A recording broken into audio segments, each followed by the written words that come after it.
तेजस्वी यादव के चुनाव हारते ही राबड़ी आवास खाली हो गया। बहन रोहिणी आचार्य को चप्पल मारकर भगाया गया, गंदी गंदी गालियां दी गई।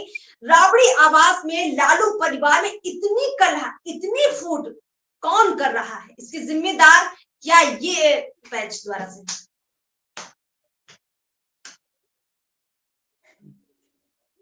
तेजस्वी यादव के चुनाव हारते ही राबड़ी आवास में कलह मच गई है। परिवार में भयंकर लड़ाई छिड़ गई है, तूफान आ चुका है। बहन रोहिणी आचार्य को चप्पल मार कर भगाया गया, बाकी बहनें भी राबड़ी आवास छोड़कर भाग चुकी हैं। तेजस्वी यादव जिनकी साए में रह रहे हैं वो लोग कौन है? देखिए, बिहार का चुनाव हारते ही जो कुछ लालू परिवार के अंदर हो रहा है, कई तरह के सवाल उठ रहे हैं कि इसके लिए जिम्मेदार कौन है। क्या जिस संजय यादव का नाम लिया जा रहा है वही अकेले जिम्मेदार है, या अंदर ही अंदर बहुत बड़ा षड्यंत्र कोई और रच रहा है? नमस्कार, मैं अर्पिता और हमारे साथ है Pradeep Kumar sir, political idea के संपादक है। बिहार की राजनीति से लेकर हर उस खबर पर नजर बनाए हुए हैं जो इस वक्त बिहार की राजनीति को तेजी से प्रभावित कर रही है। सर, मेरा सीधा सवाल ये है कि तेजस्वी यादव पर बहन ने आरोप लगा दिया कि भैया संजय यादव और रियाज की वजह से जो है, रमीज की वजह से सारा मामला हो रहा है, पार्टी पर उनका जो है नियंत्रण खत्म हो गया है और परिवार में फूट जो है संजय यादव और रमीज डाल रहे हैं।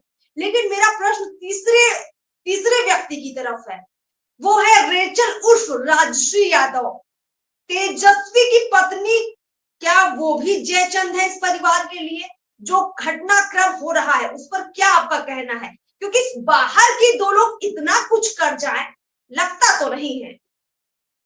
अर्पिता, आपने मेरी मुंह की बात छीन ली है आपने। ठीक है, मैं बताऊंगा आपको कि ये आप गौर कीजिए कि ये कब से हो रहा है। ये लालू यादव के परिवार में आपको याद होगा, पहली बार 2 साल पहले की घटना है, जब तेज प्रताप यादव तेजस्वी यादव से मिलने जाते हैं और संजय यादव उनको मिलने नहीं देता। पहली घटना घटी थी इस प्रकार की। ठीक है, उससे पहले अगर जाएंगी तो जिस प्रकार से ऐश्वर्या राय को बाल खींचकर घर से बाहर निकाला गया था, ठीक है, और ये सब घटनाओं की शुरुआत कब से हो रही है? जब से तेजस्वी यादव की शादी होती है। ठीक है, तेजस्वी यादव की शादी होते ही उसके बाद ही संजय यादव को राज्यसभा का सदस्य भी बनाया जाता है। एक तरफ देखिए आप, एक तरफ संजय यादव का उद्धार होता जा रहा है, मतलब प्रमोशन होता जा रहा है, वही परिवार के अंदर कलह। तेज प्रताप यादव पहला निशाना।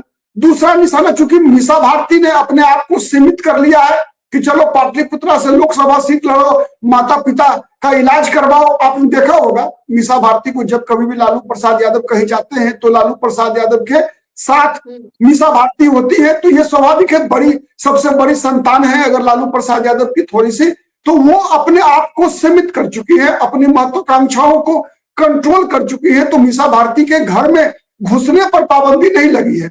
नहीं तो तेज प्रताप यादव पहला व्यक्ति जिसे घर से निकाला गया।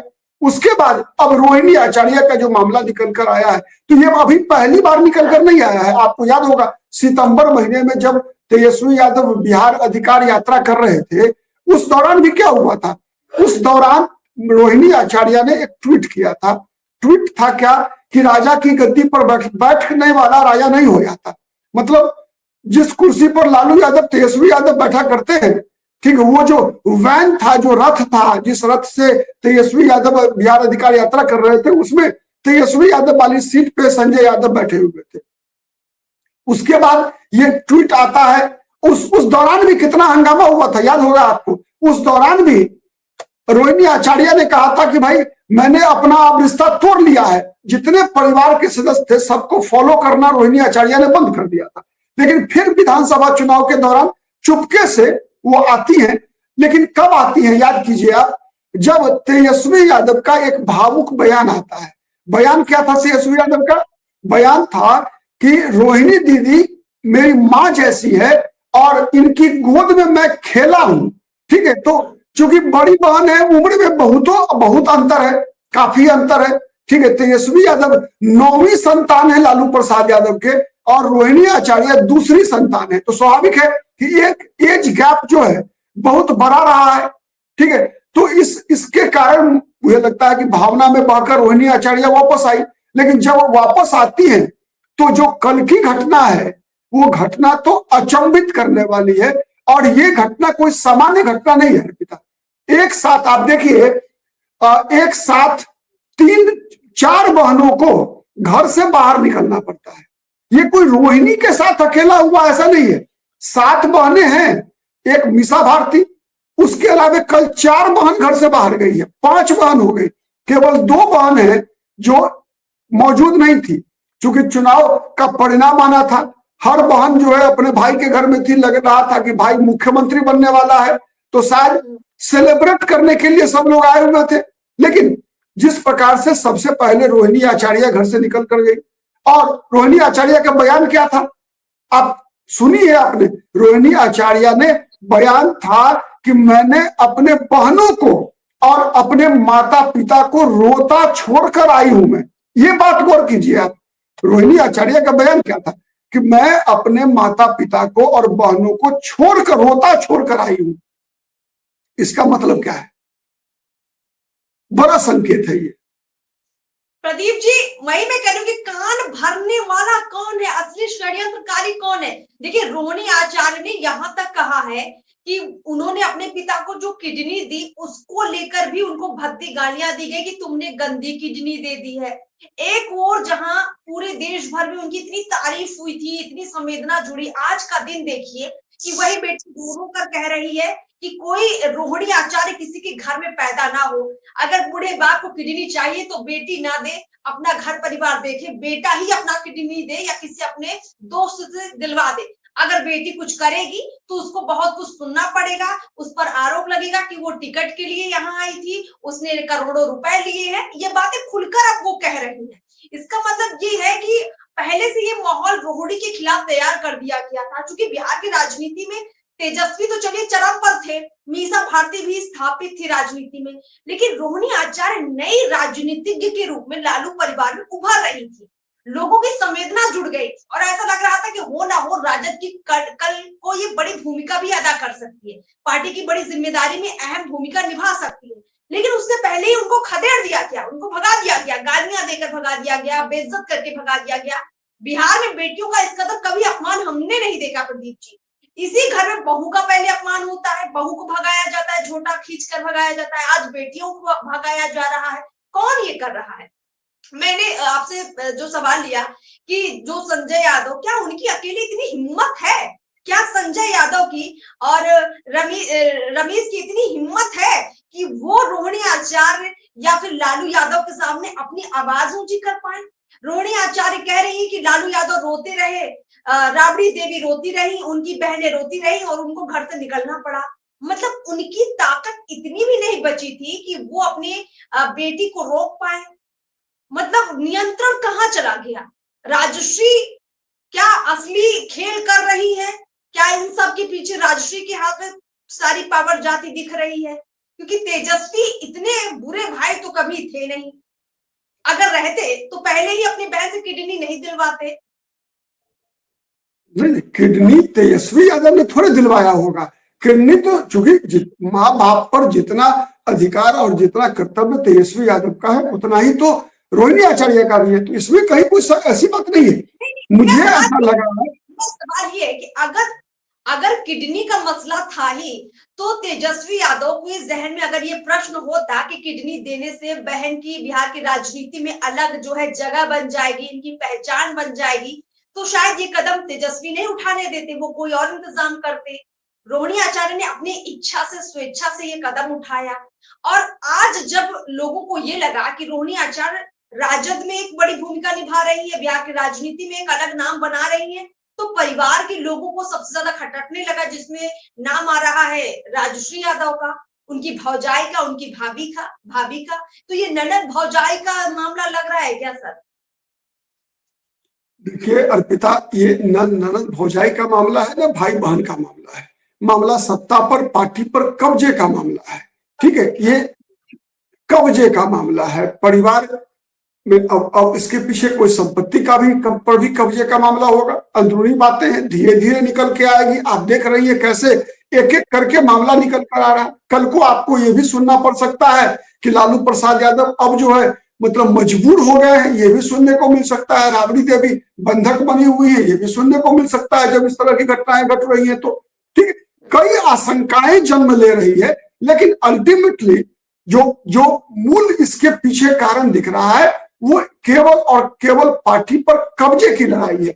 आप देखिए ना, तेज प्रताप यादव का बयान क्या था अभी जो चुनाव में पराजय हुई है, ठीक है, उसके बाद पराजय रिजल्ट आने के बाद तेज प्रताप यादव का बयान क्या था कि किस जयचंद का सपना अधूरा रह गया, पहला बयान था। दूसरा बयान था मुंगेरी लाल का हसीन सपना टूट गया। किसको कहा मुंगेरी लाल? मुंगेरी लाल तेजस्वी यादव को कहा ना, ठीक है।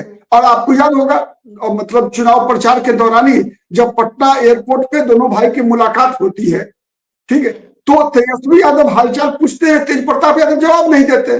तो तेजस्वी यादव द्वारा हालचाल पूछना भी ये पब्लिक को दिखावा हो सकता है। अब चूंकि देखिए दोनों के व्यक्तित्व में डिफरेंस है, दोनों के व्यक्तित्व में डिफरेंस क्या है कि तेज प्रताप यादव सीधा ठेठ बिहारी है, ठीक है। तेज प्रताप यादव में आपको एक सीधा ठेठ बिहारी दिखेगा, लेकिन तेजस्वी यादव में कुछ मॉडिफाइड दिखेगा, आपको एक पर्सनैलिटी दिखेगा, ठीक है। तो ये दोनों में अंतर है, दोनों में। हाँ। तो इसकी कहीं ना कहीं ये सबका सब मामला एक ही चीज से जुड़ता है, अंतोगत्वा अर्पिता, कि तेजस्वी के पीछे कुछ लोग हैं, इस बात में कहीं कोई दो मत नहीं है। पहले केवल संजय यादव का नाम आता था, अब ये रमीज का भी नाम आ रहा है।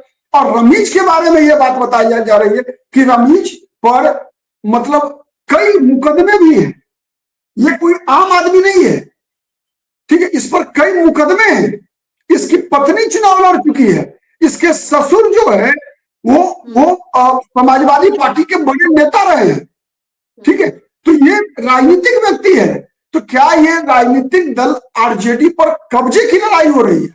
तो ये सब कई सवाल है, इसका जवाब तो आने वाले दिन में मिलेगा। हाँ, लेकिन एक बात और निकल कर आ रही है, एक बात और निकल के ये आ रही है कि राजश्री यादव भी कहीं ना कहीं कॉमन फ्रेंड थी एक जमाने में, ठीक है। और ऐसा कहा जाता है कि तेजस्वी यादव के साथ जो दोस्ती हुई रिचल की उर्फ राजश्री यादव की, उसमें संजय यादव की भूमिका थी।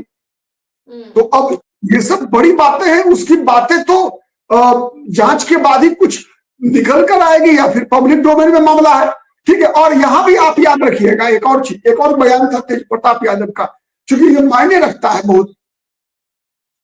तेज प्रताप यादव ने परिणाम आने के बाद क्या कहा कि अब इस हरियाणवी को गुड़गांव का मॉल का मैनेजमेंट करना चाहिए, ठीक है। कुल मिला के प्रदीप जी देखिए, निश्चित रूप से ऐसा लग रहा है सारी बयानबाजियों से, चाहे वो रोहिणी आचार्य का बयान हो, चाहे वो तेज प्रताप का बयान हो, या सभी बहनों के घर का छोड़ जाने की बात हो, पता चलता है कि जब चुनाव का वक्त था तो बहनें चाहती थी कि भाई इनकी भी रणनीतिक भूमिका रहे, इस चुनाव में इनकी भी भागीदारी रहे, लेकिन इनको सुना नहीं गया, दरकिनार करके रखा गया। और पूरा का पूरा जो है जिम्मा संजय यादव और रमीज ने उठा रखा था। और जब पार्टी की बुरी तरह से हार हुई तो निश्चित रूप से सवाल जवाब उनसे किया ही जाएगा, जो सवाल जवाब निश्चित रूप से रोहिणी आचार्य ने किया होगा, एक बहन के नाते भी किया होगा, पार्टी में एक अपनी भूमिका के नाते भी किया होगा, लालू यादव की बेटी के नाते भी किया होगा। खुद राज्यसभा का लोकसभा का चुनाव भी लड़ चुकी है, तो थोड़ी राजनीतिक समझ बढ़ ही गई होगी।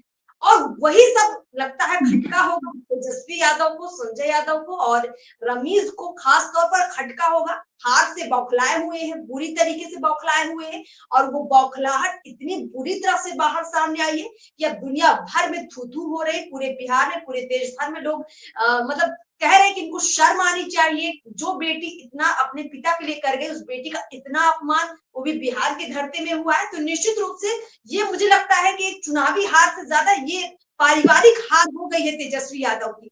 घर की खटपट अब बाजार में सरेआम सरेराह हो रही, पहले तेज प्रताप की हो रही थी और अब ये रोहिणी आचार्य का मामला भी सामने आ गया है। तो कुल मिलाकर इस मामले में भी बहुत सारे राज खुलने बाकी है, संपत्ति को लेकर, बंटवारे को लेकर, हो सकता है कल को संपत्ति की बंटवारे की बात भी सामने आए, पार्टी में नई जिम्मेदारियां, नई भूमिका।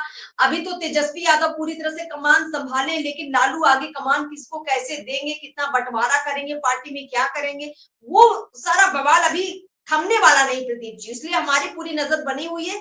आप भी अपडेटेड रहिए और हमें जरूर बताइए कि ये सारा षड्यंत्र कहां तक जा रहा है और अंदर अंदर क्या और भी चीजें चल रही हैं। बहुत बहुत शुक्रिया आपका हमसे जुड़ने के लिए और तमाम जानकारी के लिए।